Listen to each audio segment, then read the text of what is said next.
3. We're over here in Glenwood, Illinois, going to prepare to do a walkthrough. There's Gabe's over here in the corner. And we're going to do a walkthrough down here in Deer Creek, starting here at State Street and the railroad, and we're going to proceed to the west. This is Charles Derringer, and we're doing a follow-up report on the condition of Deer Creek after major removal of log jams. Chopping up of those logs was accomplished this past March by the MWRD. We're right here looking underneath the bridge that carries the railroad over Deer Creek. It's coming towards us from the east. And if you listen carefully, you might just hear the riffles, the water roaring around this little outflow here. And we see what goes on when you hear the riffles. There's a tree laying right here. Since that time, the beavers have been down here, and they have chopped this tree off. Matter of fact, they chopped it off from right here. So this nice tree is now laying in the creek. I wanted to zoom down here and see their handiwork. There's the wood chips at the base. Anyway, looking around the site, we see some barren areas, which we could see from Google Earth. We're all filled up with big log piles, and our earlier report showed these log piles that were covering this area. They were 15 feet high. Matter of fact, this tree here was one of them that was cut down and up there. And anyway, we're going to proceed down the stream. We had an inch of rain today in about 10 minutes, so the stream's flowing along here pretty good, but it's sort of you can see how muddy it is as well.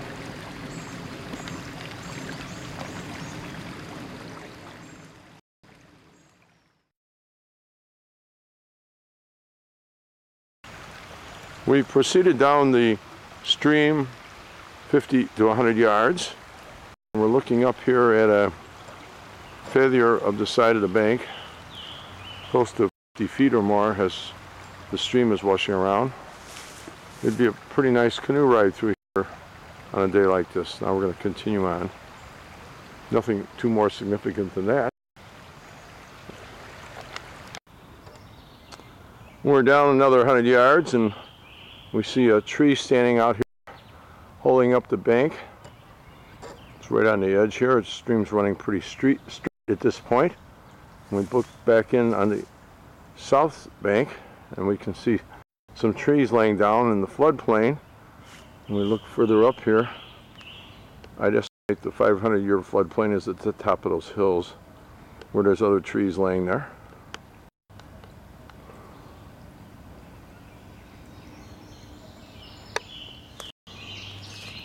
We're going to continue following the stream. It's certainly pretty wide open for canoeing at this point.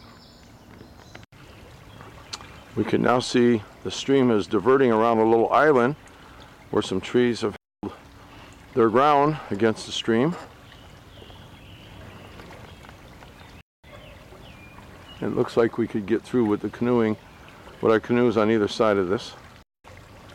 But most likely, if I were canoeing, I would go to the left here.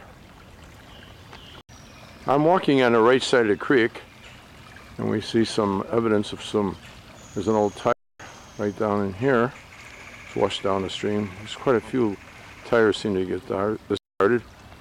And there appears to be a tree had been cut off, and part of it is still, so obviously the left choice was the better choice. Although you could get through here with a canoe. Now I've repositioned myself closer to this tree, and you can see some of the debris that's down here, and that's part of the tree that had been cut that had been laying across the stream is gone. So we're accumulating debris that's coming down the stream at this point. 100 yards further downstream, I'm looking across to the south bank, and we can see more of the debris being caught there. The weeds are growing up right now. We can't see too many of the fallen trees on that side of the bank.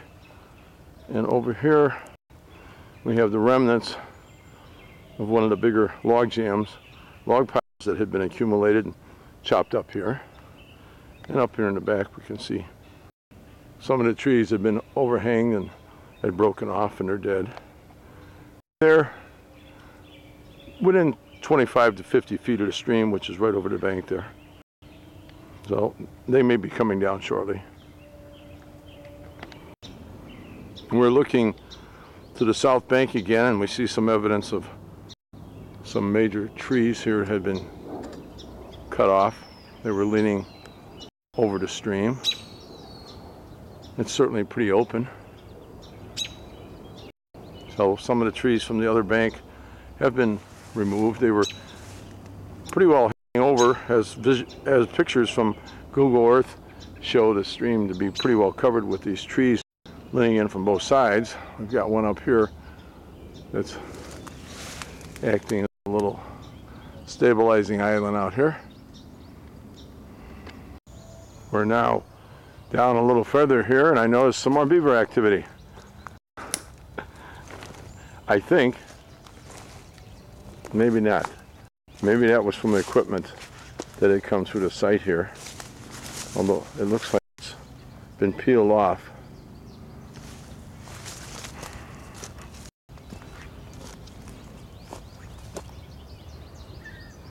I'm not really sure yet if that's beaver tip activity. That's pretty current. So there might be a beaver down in here.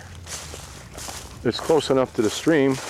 It's within 50 feet. It would be something they would use, but I don't see any or hear any riffles. You can see down here the stream flowing along pretty rapidly. And that's the plain on the other side, goes back 200 to 300 feet.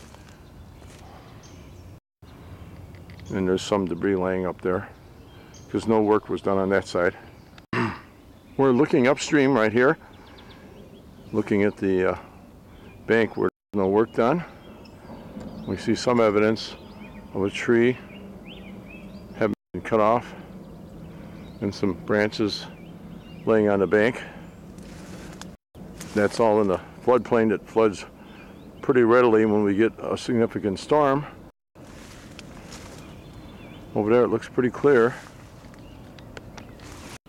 Just around the past bend, you'd come up with some debris being caught here by a tree on the south edge of the bank. Looking down the stream, it's pretty wide open. This would be an enjoyable canoe ride. Yeah, this is Chuck Derringer. We're looking at the confluence here of Thorn Creek and Deer Creek coming in here from the west, from the east, and right over here the formation of a start of debris being caught here. Some logs and debris floating down the stream, and I would estimate within 6 months or so we may have a blockage here.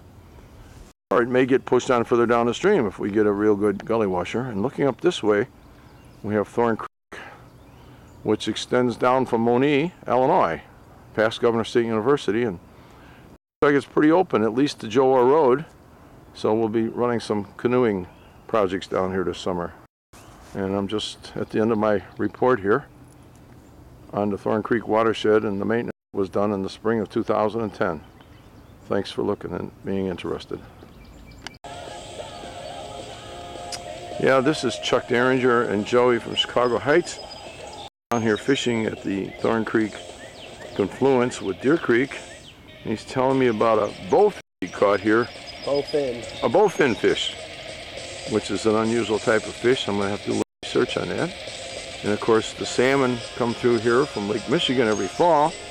And I'll be putting some more videos of them up on YouTube. So the fishing is improving here thanks to removing the log jams, so the fish and the beavers are doing that. was the other story. Joey's telling me about all the activity of the beavers. We got a lot of it here, even though we didn't see any of them today, but I saw evidence of a couple of them. So we're signing off for now.